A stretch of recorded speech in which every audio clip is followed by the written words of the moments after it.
égale chosification. J'entends la tempête, on me parle de progrès, de réalisation, de maladies guéries, de niveau de vie élevé au-dessus d'eux-mêmes.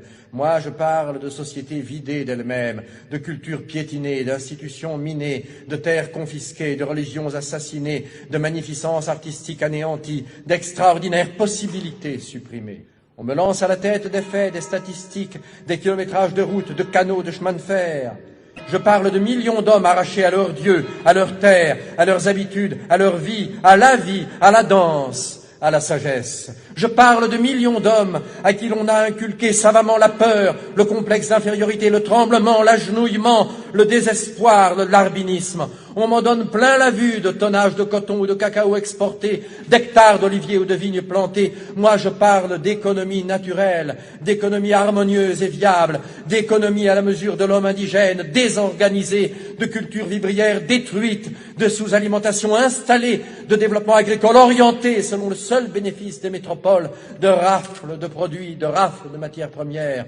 On me targue d'abus supprimés. Moi aussi, je parle d'abus, mais pour dire qu'aux anciens, très réels, on en a superposé d'autres, très détestables. On me parle de tyrans locaux mis à la raison, mais je constate qu'en général, ils font très bon ménage avec les nouveaux, et que de ceux-ci aux anciens et vice-versa, il s'est établi, au détriment des peuples, un circuit de bons services et de complicité.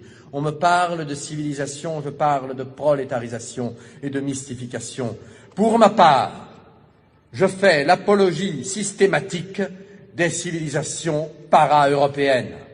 Chaque jour qui passe, chaque déni de justice, chaque matraquage policier, chaque réclamation ouvrière noyée dans le sang, chaque scandale étouffé, chaque expédition punitive, chaque quart de CRS, chaque policier, chaque milicien nous fait sentir le prix de nos vieilles sociétés.